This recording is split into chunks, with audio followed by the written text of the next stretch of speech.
And the Thunder podcast continues to roll. Episode number 7. I can't believe they've let us record 7 episodes, let alone get to this point.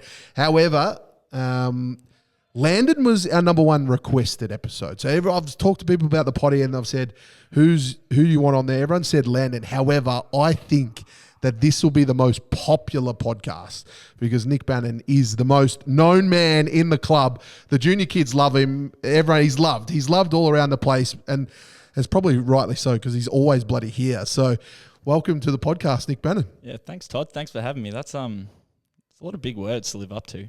Well, really, but when Ash mentioned you in his pod when he was here, that was clipped up and put on the internet. That was by far the most popular clip. Was it actually? It was, yeah. And in the comments, everyone's like, Nick. So yeah, I think this is going to be the one that sends the podcast into the stratosphere. It's episode number 7. Probably needs to be elevated to the next one to get our viewers up. So maybe, I don't know, maybe we can do a teaser that Nick Banon is coming up because that is a good idea. The kids love Nick Banon.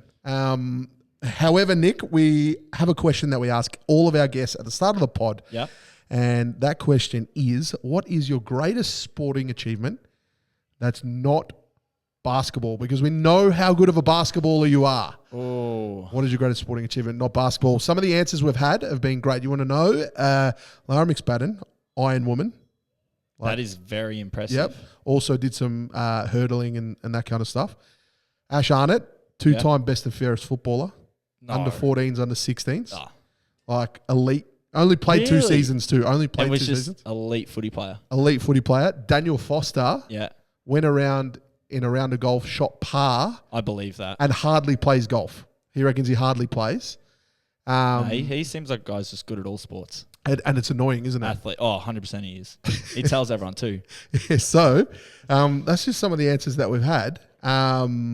What's your greatest sporting achievement non-basketball? The only real sport I played was basketball. Like seriously, I know we know this. Yeah, that's why I never played footy. Just any school sports. I was a state cross country runner. Yep. By accident, by complete accident. Never trained for it. Never did anything. Just a lot of running laps when I was younger. Yep. Because I didn't listen sometimes to my coaches. I think Tana Copa state cross country. Yeah. Grade 6. So did you go to the States or? I did. I did go to state cross country, but high school, primary school. Grade 6. Yep. Yeah. So there you go.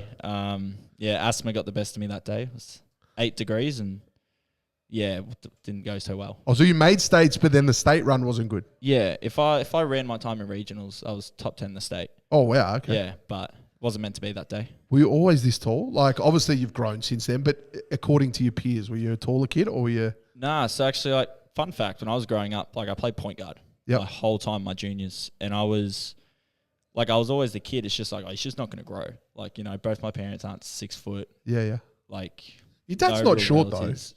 Bang, like just below 6 foot. Yeah. That's not short.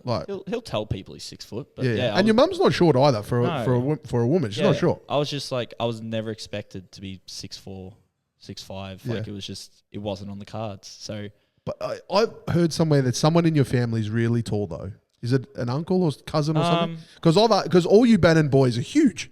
Yeah, you're all tall. Yeah, my younger one's got me on height. It's not great. He lets me know about it too. He would too. The older one did until about 5 years ago. I got him, but yeah, I got uncles, cousins. Apparently, I've never met them. They're like 3rd, 4th cousins. Yeah, I think. Don't quote me on that.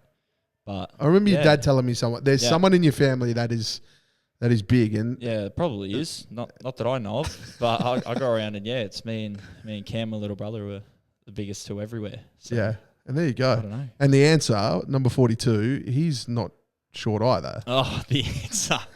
Yeah, my brother Chris, he's cracked 6 foot. Yeah. So he let us know. He knew he was going to get caught for height pretty early, but he got in his jokes when he could. Yeah. So he's good. Tall female, and he's a legend. He is a club legend. You want to know about one? The kids know him as much as me. They do. It's freaky. They do. When you walk in the place, you see Chris, and everyone's... Yes, you do. For a guy who never doesn't really play, doesn't coach. He's always here, always helping out. He's a glue guy. The biggest glue guy in Keilor basketball. Yeah. No one realizes. Yeah. Yeah, 100%. Because I'm part of game day stuff, so I get to enjoy the glue guy. Yeah. The answer. They do a lot more than you'd think. My guy John Byrne. Shout out John Byrne. Legend. He is the club when it comes down to club legend. Bernie, team manager. Club legend. They are great people. Great people. Just people doing stuff behind the scenes, which like I obviously see a lot because I do some stuff behind the scenes. Yeah. But it's like people who just here year on year who just never get recognition. We'll get to that. To do everything. We'll get to all that juicy stuff in a moment. The next question we normally follow up with, and this is one I think is going to be predictable, but junior club, Thunder, or did you start somewhere else? Keilor Thunder through and through since under 12s. Okay. So beautiful. Top age under 12s was my first year and played here ever since. Domestic? Never domestic, yep. I've never played in another association, never played for another rep club. Yeah. So who was your domestic team? Started at Caroline Springs. Yep. And then I moved to a club called Hornets, which is based in like Keilor Downs. Yeah, okay. My under 12s rep coach, Aaron Cliff, still coaches around at the club, doing a lot of coaching stuff. He was my first rep coach and he made a domestic club. So I went and played for him domestically for 5-6 years until I aged out of under 18s. Yeah. So always been here my whole life. The one club man. I love it. Yep. In that time, you're still a young fella, but in that time, you've seen this place grow and move, evolve, and definitely change, and these sorts of things.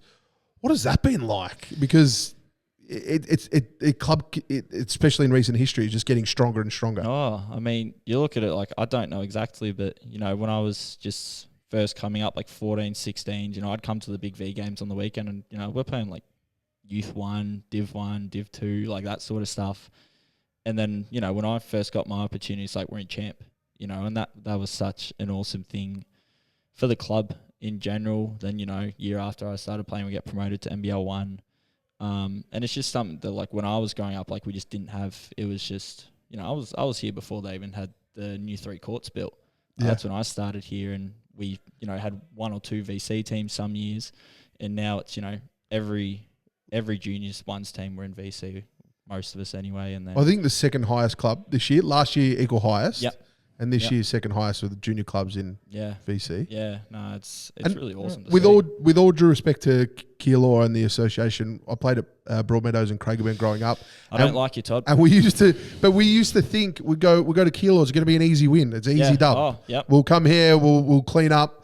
It'll be a 30. You know, we're up by 30. We'll win by 30. Yep. We'll go home. Thank you very much. Yeah. And then now you face the red and black. You're in trouble. Yeah. Well, that was definitely a thing. Like when I was growing up, like we were on par with the Broadies, with the Craigieburns, with the Wyndhams. And that's one thing we've really done over the last 10 years is we've separated ourselves in the west side with all of those other clubs, you know, until you go down to Geelong, obviously in NBL 1 with us.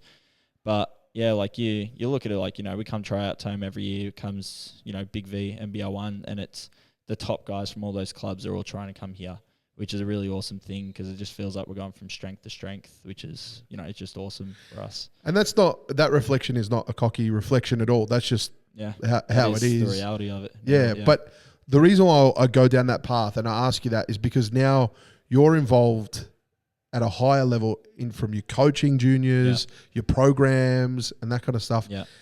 How does that feel? And does that excite you that you've got the opportunity to give back to a place where you started, where your roots are at? No, it definitely does. Like, you know, for example, I got my 12-1 boys this year and, like, you know, love them to death. Just, you look at, you know, all the kids I've got, like, half of them are from this area. You know, I've got a kid from Melton. I've got a kid, you know, travels all the way from Wallen just to be able to play at this club, which is such an awesome thing and really just such a privilege, you know, for me to be able to give back. I'm pretty sure, we won't say his name just because he's under 12s, but pretty sure I went to school with his dad.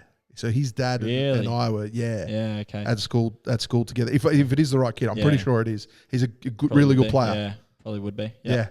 And so I went to school with both his mum and dad. Wow. They met at high school. Wow. So I'm learning new stuff today as well. That's a flashback. Yeah.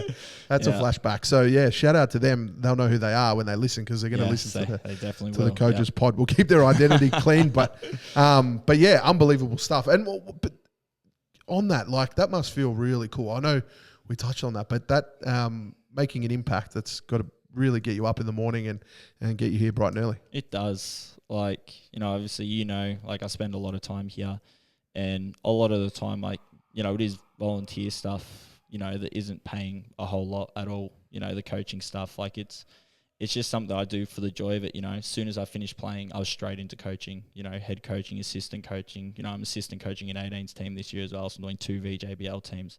It's just something that brings a lot of joy to me, like being able to give back to the kids and be like, hey, 5 years ago, depending on the age group, like I was in your exact situation. I know how you're feeling. I know exactly what's going on. This is how, I would deal with it. This is how I think we can really take this to the next level. And, I think a really privileged position that I'm in is that I'm like, for kids growing up, it's like, hey, this is someone who played on the 12s here and is now playing in the NBL1 team. And just, being like, hey, this is possible. This is something that, when we say pathway stuff, we're not joking with this. Like, this is, you want to play at the highest level of basketball in Australia pretty much, then this is where you can start.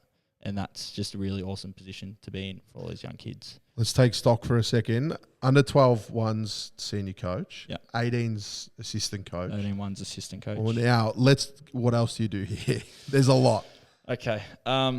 List them off. So I am our program's lead coach. So I do a little bit of work in the office, coaching our participation programs, do a lot of coaching out at schools, so sporting school stuff. I run our Emerging Thunder program, which is under 10s rep. I run our walking basketball program, which is like senior citizens. Referee supervisor on a Saturdays, sometimes reffing if needed. Playing, obviously. I run our KPP, KDP programs as well. That's part of my job. Sunday nights, so they're long nights after playing on a Sunday and I've got to stay for a couple of hours. But that's fun as well. I think I covered it.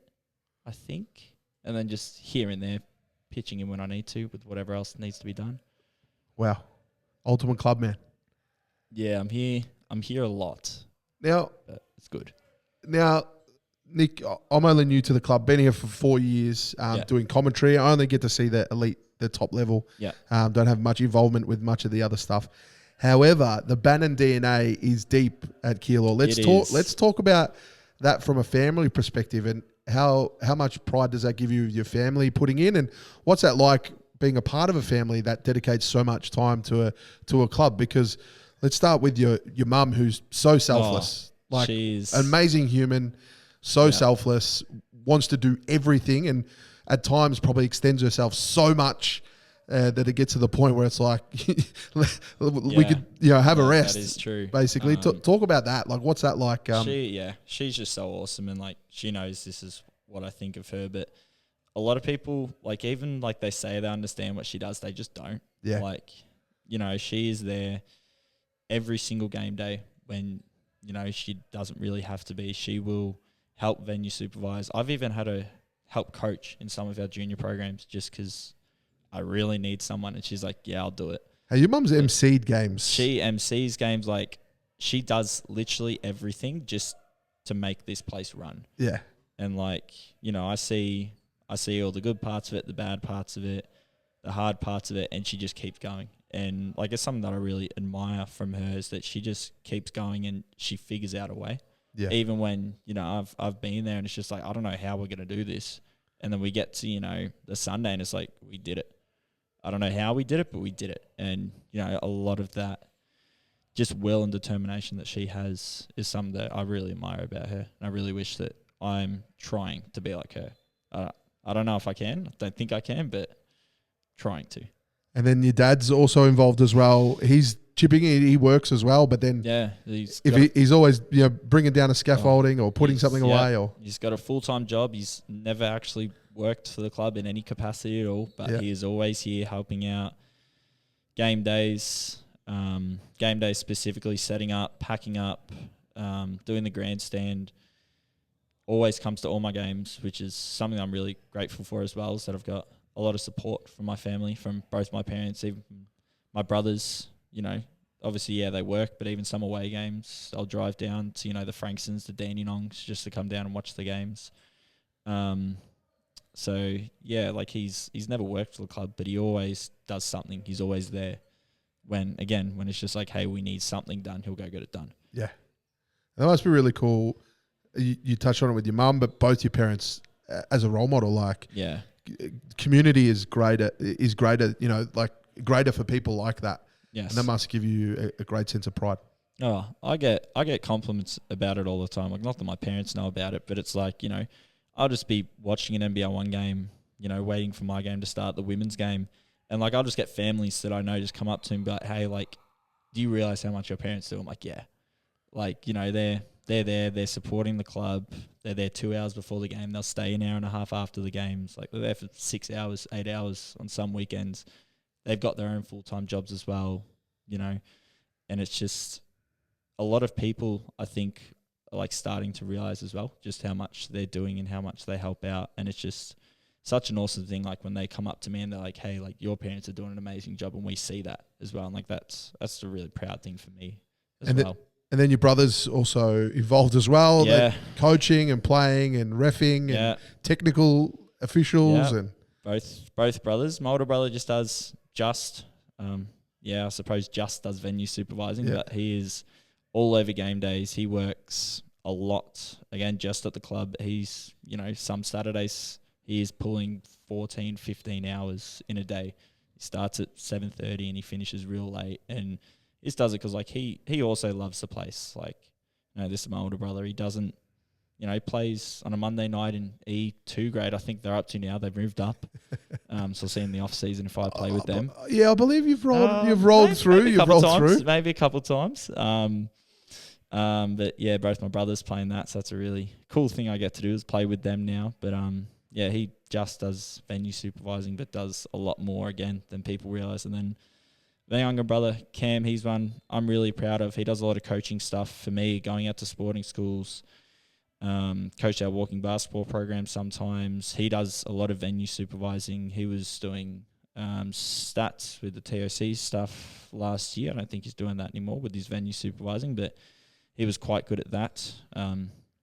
He also likes to tell me in all our road games whatever stats that the other statisticians miss, so I appreciate him for that. He's awesome. My whole family is like, you know, they're always here. I look up in a game and I'm just like, hey, like, I know they've got my back, like, no matter what, which is a really awesome thing, which I know a lot of people don't have, but it's really awesome that, you know, I can experience that. That must be so cool and great to acknowledge them here on the podcast, because I think everyone that tunes in are going to be Keilor people, and great to give them a shout out. I knew that when I was going to sit down with you, that was one big thing that I wanted to make sure we cover, because special people, you got a special family. You must be really proud of that. I 100% am. Outside of school, have you advanced any studies? What's for Nick? What's up for Nick in life? Because you're at an interesting point. You're playing pro basketball. Yeah. And where do you want to see? You're such a young fellow. Where do you want to see yourself move, or where do you want to take this thing? Have you got any big lofty goals or anything like that? Yeah, no, it's really cool. I'm sort of just taking it 1 year at a time right now. Like, obviously with my playing, it was really cool to get more of an opportunity this year. So hopefully that continues. Got to keep trying my best to help us win games. We're winning games this year, which is a good thing. But yeah, I did 3 days of uni. That didn't last very long at all. And then pretty much from there, started working here at the club. So started working here in the office about 1.5 years ago. And yeah, really enjoy it here. So just trying to fill my time up with work as much as possible for right now. Save up some money. I'm not sure exactly what the future holds. I know that basketball is obviously, it's a major part of my life. It is pretty much everything I do. Then obviously really, really enjoy my coaching. So if I had a little crystal ball, I would probably suggest it'll lean towards the coaching sort of things. That's something I really enjoy. Obviously, now, whilst I'm still playing with the younger kids, with the 12s, the 14s, but obviously taking up with the 18 ones this year as well, being an assistant, that's been awesome to learn. Off Nando, who, fun fact, was the first coach I assistant coached under 4 or 5 years ago now. So he's been really awesome as well. Now, obviously, NBL 1 assistant, Vic Country stuff, he's awesome. So I've learnt a lot from him this year. So, yeah, I'll probably go more into the coaching side of things in 5-6 years when I stop playing as much. Obviously, I'll age out of youth league next year, so I'll only be playing in the one team. So that'll probably just be more time coaching than less time playing. But it's awesome. We talked about your working resume, and that's probably something that we neglected. You actually play for 2 teams at the moment. Yes. A lot of kids do in your age group. Obviously, they share their time between youth and the NBL1 program. Initially, you started off with the NBL1 program being a DP player, but hey, last 2 games you've started. I have, That's for me, you're a certified starter now, right? You've gone from youth program, and then you're DPing for NBL1, but now you're a starter. What does that feel like? That must be crazy. It was funny because I remember I got corrected by your brother, who is the statistician. Yes. About your first game starting. I said, it was 2 weeks ago, I said, you've started for your first time, and I was corrected pretty quickly. You started another game. Yes. A couple of years ago. Yeah, that game was one of the wildest things I've ever done. Like, you know, I've been a DP for the last 3-4 years, pretty much since we actually went into NBL1. Yeah. I got a DP spot, but that was more a long-term thing whilst I focused on the youth league. Yeah, I think it was 2 years ago we went out to Dandenong. We just had no centre really available on the roster. So then our coach at the time was like, let's start Banon at the 5. So going up against, 6'11" imports, Mason Peatling was on that team at the time, and the little 6'4" Ranger sitting in the centre. Yeah. That was an eye-opening experience, but we won on the road. That was one of the crazy games I've been a part of. And then, obviously the last couple of weeks, got a couple starts, which is a really good opportunity for me, just to go out there and just play my game. That's a big thing I've been trying to focus on the last couple of years is regardless of where I play, just be who I am. Like, don't try and, obviously fit in and do what the team needs, but that's a lot of what I do on the court anyway. And it's just be who I am. Like, if that's not good enough, if that's, deserves more minutes, and that'll take care over the long course of a season.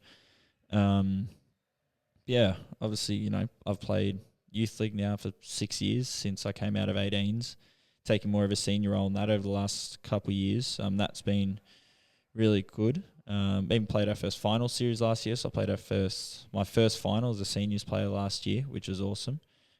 So I hope we'll have a good run to end the year. Maybe we'll end up there again. You never know. And then NBL1. Obviously, we're sitting in a pretty good spot this year. I don't want to jinx it, but hopefully, fingers crossed, we play for our men's team in our first ever final this year, especially with the wildcard tournament, whatever it's called, the top 10. Yep. That would be really cool, really good experience if we could do that. Let's talk about that, the current team at the moment, and talking with some of the previous players on the potty and just observing before talking. It seems like a really connected bunch. Yes, is this it is one of the most connected teams you've played with? Definitely is. Like, it was good. We had a little bit of camaraderie from last year, obviously with a number of returning players, especially with our senior players with Dang, Foster, Ryan, who took a big jump last year. I'm super happy for him. So it's good to have him back on the court as well now. Campbell coming up from the youth league program, who's already pretty familiar. Cooper Kirkman coming back after a year in Sunbury. So a lot of guys who I was familiar with and everyone was familiar with. But I think where the big thing this year has been the new boys coming in, particularly Landon, Zach, and then Tana. Those 3 boys who are, they're your imports, if you want to say that. Tana obviously not being an import, but being from WA, never, lived down here. It's, from what I've seen, it sort of depends on the imports and your star players. Like, if they get along really well, then the team sort of tends to bond really well. And, as soon as they came over, it was just instantly it clicked. They wanted to be good teammates, which is what a big thing that Ash preaches is you got to be a good person to be on our team. Regardless of what your skill is, you got to be a good person. And I think he's definitely nailed that this year. We got a lot of good people. So even when stuff's going bad on the court, it's like, how are we going to work together to fix this? One person isn't going to do it. How are we going to work together? We might not have the best individual skill or the highest, payroll in the league, but it's how are we going to work together to win this game as a team, which is something that we haven't always had in the past, where it's just been, we're just going to try and one-on-one these guys to death. Whereas now it's like, nah, we're going to do this as a team. We're going to do it as 5 guys. We're going to do it as the 12 we've got together on the team, plus the coaching staff, and we're all going to do it together. Regardless of who's scoring, who's doing well, like we're all going to be there for each other, which is a really special thing that we've got with our group this year. I love that. You got to be a good person to be on the team, because playing sport at this level and being paid to do so, it's everybody's dream, right? Oh, it is. So you can be replaced pretty quickly if you're not a good bloke. Everyone is replaceable. Yeah. Like, you see it a lot, like not just in NBL1, but around just the basketball scene in general, how often people switch teams and even just get, sent home from a team in the middle of the year. And it's like, well, it probably wasn't your basketball that was doing that. Yeah. Like, being honest about it. And it's, like this year, it's just everyone is bought in to what we are. Like, it doesn't matter if you play 5 minutes one game, you're ready. You play 30 minutes one game. If you get 10 shots, if you get 20 shots, if you get 3 shots, it's like, all right, cool. Is the end result what we want? Yeah, well, then that's awesome. And it's interesting you say that. You talk about the we element. It's 10, 12 guys that are going to get the win. It's not one-on-ones, those kind of things. Ash's coaching philosophy looks like he coaches that way, not only with the talk, but by his moves, because he's an active coach. Like, he's trying different combinations through a game if things aren't working. He's going to the bench. He's trusting young guys. Yep. You've been elevated to start in the last couple of weeks, whether that's been matchup based or on the back of a guy going down, you've had to step up and those sorts of things. That must be really encouraging for someone like yourself that's trying to break in, and encouraging for some of the younger guys that are further down the bench when sometimes they don't see the floor. Yeah, that's a big thing just with sports in general. It's just opportunity. I've been lucky enough to get that opportunity the last few games, and maybe the next couple it's a different teammate, and maybe it is still me, but I think it's just, it's awesome that Ash has trusted me with that start in the last few games. But as I've said to people, whether I start, whether I come off the bench, like, my mindset is still the same. I'm out there to go and play for our team to get a win, whether that is play 6 minutes, whether that is I don't suit up, which I've done a lot of times in NBL1 over the last 4 or 5 years, and I'm just there to be the loudest guy on the bench, or if that is play 25 minutes as a starter. I'm really big on, and it's something I preach to all the kids I coach, it's like, unless you are elite of the elite and you are one of the best players in Australia, if you want to play NBL1, you are going to be a role player. Like, that is what it is. Like, if you're not an elite communicator, if you're not an elite teammate, and you're not one of the best players in Australia scoring-wise, you don't have a spot in NBL1. And that's, even when I'm playing, coaching, it's something that I try to tell all the kids is that, like, you have to be a really good teammate and a really good person first. So, a big thing I'm on is that, we don't put our other teammates down. Your teammate shoots a bad shot, who cares? That's not your job to tell them off. All right, if I say it's a bad shot, it's a bad shot. If I don't, then move on. And that's something that Ash has really brought into NBL1 this year, is how close the playing group is and how we all stick together throughout it all. And he's very tough but fair. Like, if you stuff up, I'll use last weekend's example. I missed a box out. He let me know I missed a box out. But then, end of the game, I got a couple big rebounds, and he let me know after the game that, hey, you did a couple really good rebounds. And, that as a player goes a long way, because it means that if you're doing your job, then the coach loves it. Coach is there for you. But if you're not doing your job, then that's also, professional sports at the end of the day. If you're not doing your job, then it's the coach's job to find someone that will. So if you want to play, you got to do your job for the team. And that's something that, Ash has really taught me over the last year and a half he's been coaching me. That's fantastic. What a great lesson. Let's take a pivot real quick from basketball. Yep. Nick Banon off the court, the time that you are outside of the stadium, which is probably never. Yeah. What are you into, mate? What's Nick Banon the person like? Oh, play a lot of video games. Okay. A lot of video games. I'm a gamer. Oh, this is good because the boys have talked about the gaming between each other. Yes. Fortnite. Yeah, they play a lot of Fortnite. Now, you say they play a lot of Fortnite. Do you play a lot of Fortnite? I'm not a big Fortnite player. Okay. I used to be. I mean, everyone used to be, right? So my question to everybody, yeah, once they tell me about the Fortnite, who's the number one on the sticks on Fortnite? So I haven't seen everyone play. I've played. Oh, yeah. okay. So I'm probably not the best expert to play. To say this, it's not me. I'm Okay. shocking. Landon is shocking. He's terrible. So Landon claimed he was the best. No, that's not even an argument. This is is what he say that. This is what he said. Okay. This is what he said. We'll give him his hearing. He said he's not great at building and the technical elements of Fortnite. That's true. But he's a clutch guy. He'll come in clutch when it's needed. So that's what he said. But he said that was enough to make him the best. You know, like, is that true? It's I can't say I haven't been in enough situations, but hey, if you're the guy I turn to in the fourth quarter, then maybe you are the best player. Maybe you are. Tana, from what I've seen, Tana. Yeah, Tana claimed, he said, and he's very humble. Yeah. And he was shocked at Landon's response. And he said he's probably the best. He was very humble, but he also said Deng Dut was very good as well. See, that's the thing. I've only played with Lana and Lana. Lana. That's a good one. Landon and Tana. Okay. So like I haven't played with the rest of the boys. All right. So it's something I've definitely got to check out. But Deng, it wouldn't surprise me. Like he seems like a quiet guy. Yeah. But he does talk a little bit. Once you put the headset on, then he locks in, and it's like you look at the end of the game. It's like, damn, he had 12 kills. Yeah. It wouldn't surprise me if that was him. Okay, all right. Now you said you're not a Fortnite guy, but you're into your gaming. What are you playing? Right now, I'm playing a lot of Rainbow Six Siege. It's just something I've played for a lot of years. Yeah, a lot of years, too many years.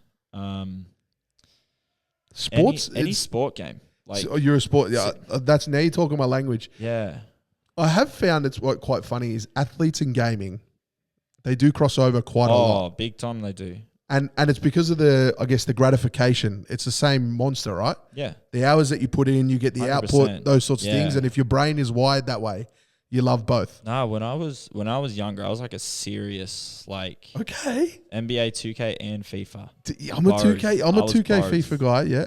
Like I was... We'll have to jump on the sticks. Like FIFA was like almost top 100 a couple times. Yeah, okay. NBA 2K, I was... Ultimate Team or what Ultimate Team, yeah, okay. Yeah, Sunday Ultimate League, Team. Weekend League. Yeah, Weekend League. It was 30-0 on a Weekend League. 29-1 was my best. I never 30-0'd. I know. NBA 2K, my team or my career. Even play now if you really wanted to go there. Yeah, okay. Yeah, nah, I'm confident in that. Like, wow. Nah, I was a lot of my friends that I grew up playing basketball with. We all played 2K together, yeah. You know, and then COVID hit. Yeah. What were you gonna do? You played Fortnite, you played 2K, you played FIFA. Yeah. Like that's all we did. Yeah. Like, you couldn't play basketball. I was Venom. Went back in the days of COVID. I was in the Venom, played in the park. I thrashed it all the time. 2K. Yeah. So yeah, okay, all right. We might have to get might have to console or PC. Console, Xbox. Oh, okay, yeah, I'm a PS5 guy. Okay. But yeah, that's fine. They're cross-platform now, so let's not fight each other. Let's not fight each other. Right? That would have been a massive fight a couple of years ago. It would have been, but yeah, not anymore. Not anymore. All right, well maybe we'll get a little FIFA battle. Yeah. We can do something like that, or see the boys rock it in Fortnite. Yeah. Because I think that would be great. We have to get Emma onto that bit of content, a bit of streaming, something like that. Oh. Because the juniors would love that. They would. A lot of the under 12s kids, they try and add me on Fortnite. One of them found my username. No way. I kid you not. And I go on like a couple of weeks ago when I was playing with the boys, he popped up in my friend request. I'm like, oh no.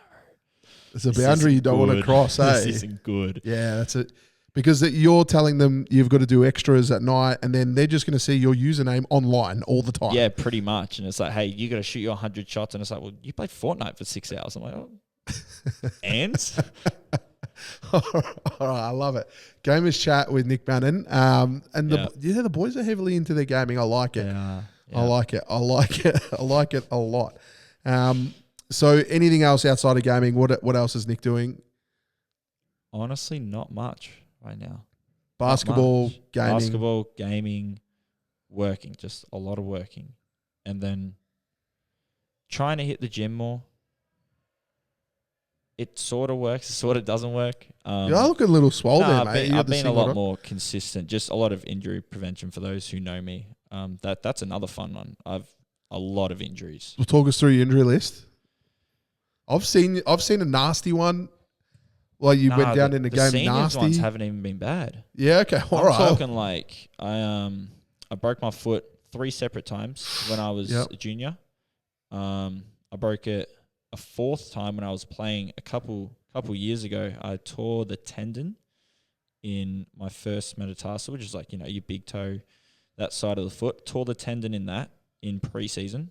Didn't tell anyone about it. Like, played the whole season with it, and then the last game of the season broke my foot. Yeah. Played it out, found out 2 months later that I did, and had 5-month rehab with that. So yeah, lots of broken bones. So foot injury, breaking a foot, it's not something that is taken lightly. No, it's not. It affects your life in quite a big way. It does. You out of the game for a while with juniors and all that kind of stuff. And you could have easily thrown the toys out of the cot and said, I'm not continuing to play or whatever. So your advice to somebody that does get a long-term injury, especially someone that's younger, what kept you going outside of gaming? Gaming.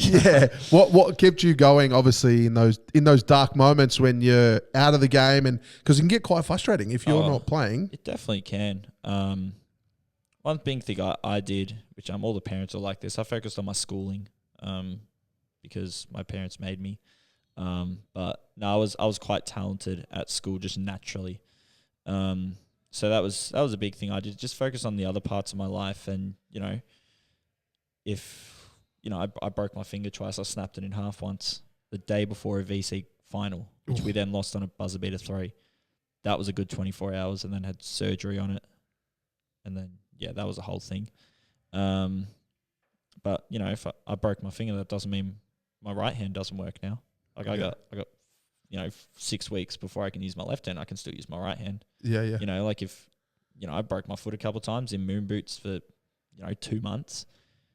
Doesn't mean you can't do your form shots. Doesn't mean you can't do your ball handling. Doesn't mean you can't do your dribbling. Like if you really want to, you can find a way. Like obviously there's a couple and you did do those things in those times. You 100%. Worked on other areas. It kept me sane. Yeah, it gave me something to do. Like it was, and it wasn't always what I wanted to do, but also just knowing that if this is something I really want to do, then this is what has to be done. Like I can't just use this as an 8-week excuse where I'm just not going to touch a basketball for 8 weeks.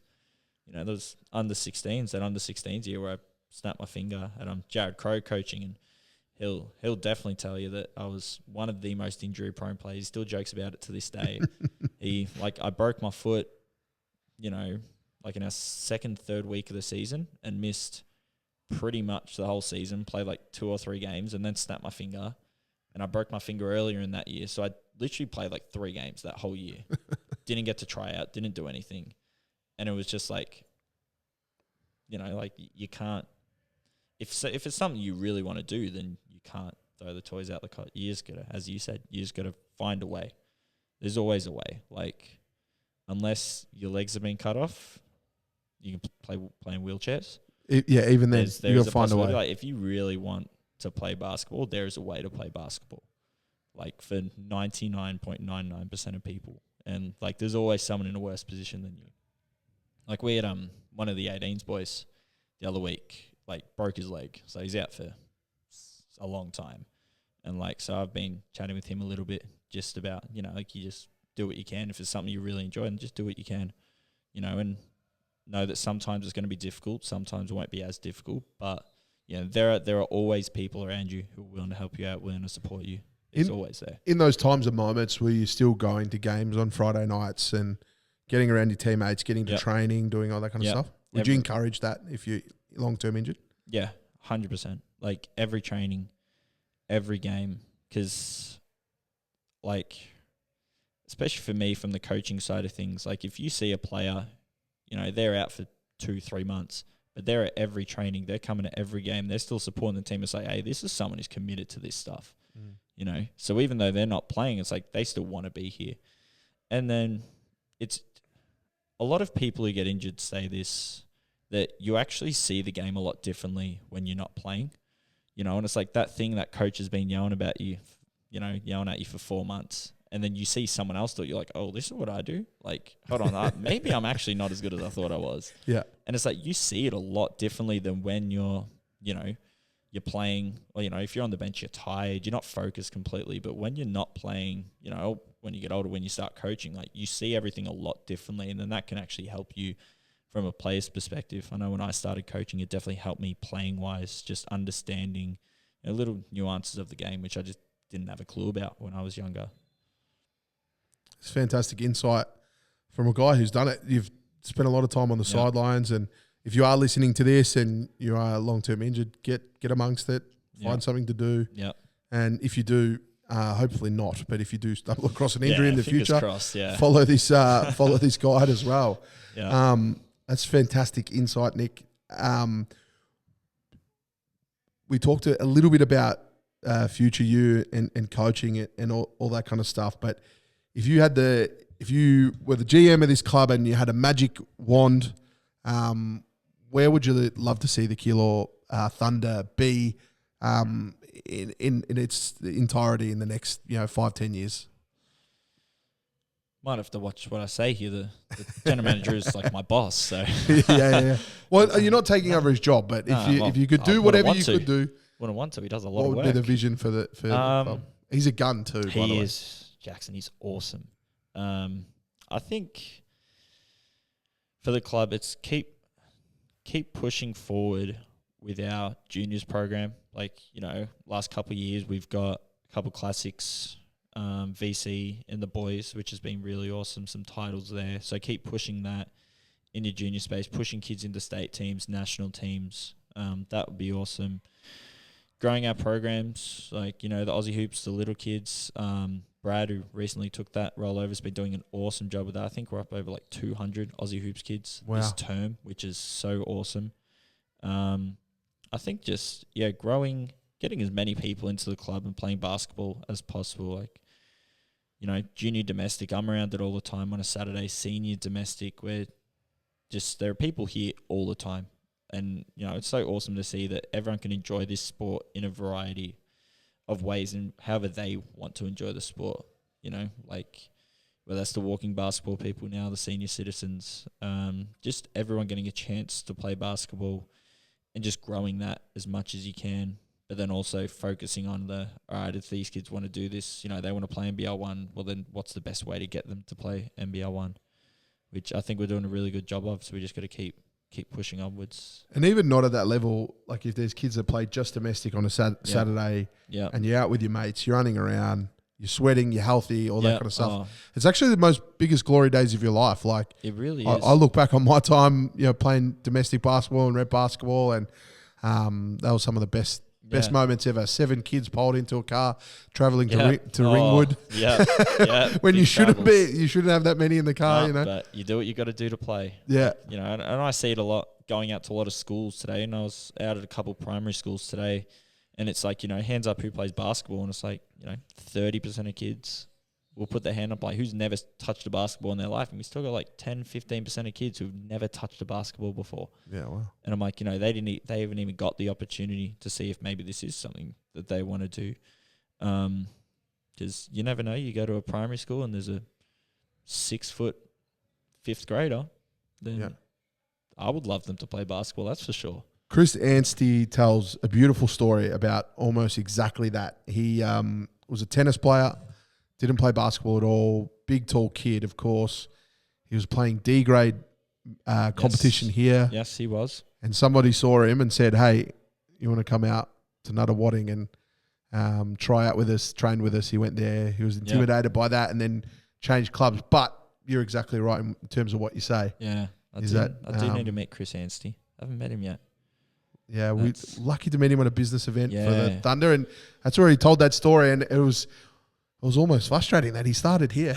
Yeah, he did. And then we didn't recruit him. But imagine the lineup we could have got. Yeah. Ben Simmons, Dante Exum, Chris Anstey could have added that to the list. Crazy. Well, we have a golden envelope segment on our podcast, Nick. Okay. So there has been a question prepared for you by another guest earlier. Yep. And so that question is, what's something you are proud of that you never get to talk about? That is a big question. That is a really big question.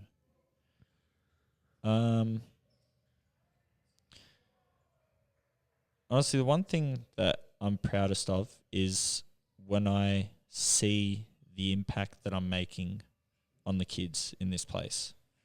Like, it's something that, like, I don't talk about it, but, you know, like, I'll even use an example. Like, you know, I played a youth league game last weekend, and after the game, you know, like, I was a bit tired. I played a lot, and I was just sitting on the bench, and then all the kids are waiting outside of our change room. They form like a guard of honor for me, and they're all chanting my name.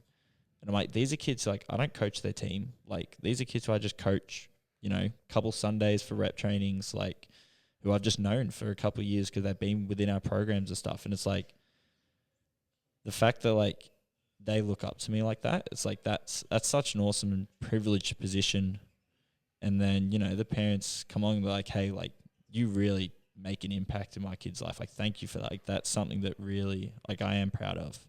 That, you know, like, obviously I'd hope anyone in my position would be proud of it. But, yeah, it's just something that I don't get to talk about at all. But just the impact I make specifically on the kids and the families, you know, like, kids who I know, and, like, you know, like, I talk to their younger brother, you know, when he comes in, like, gives me a big smile. He's like 4 or 5 years old, runs over, gives me a high five. It's like that sort of stuff. It's like, that's awesome. That's really an awesome feeling. That's pretty cool. Yeah. It's very cool, in fact. Well, a part of the golden envelope is that you get to write a question for our next guest. Okay. I won't tell you who that guest is. All right. But you'll get to write a question. So I'm going to hand that over to you. You don't have to do that now. We'll do that as we wrap up. Do it after. But that brings us to the end of this episode. Nick Banon, it has been an absolute pleasure to talk to you. It has been. Family, it is the Keilor Thunder Basketball Club. The Banon DNA is all over the operation here. But it is. A big thanks to you for doing what you do, especially with the young kids, and then obviously applying your craft at senior level. Big thanks to you, mate. Try my best every day. That's all you can do. But no, thanks, Todd. Thanks for having me. Great episode, Nick Banon. Make sure you like, subscribe, share, do all those fantastic things. Tell your cousin about the podcast, and then ring him up and then tell his mate about it, because we want to send this far and wide. And if you want to play basketball, call up Nick Banon. He'll coach you and get you going. But once again, thanks for listening to the Thunder podcast. It keeps on rolling. Who will we have in next?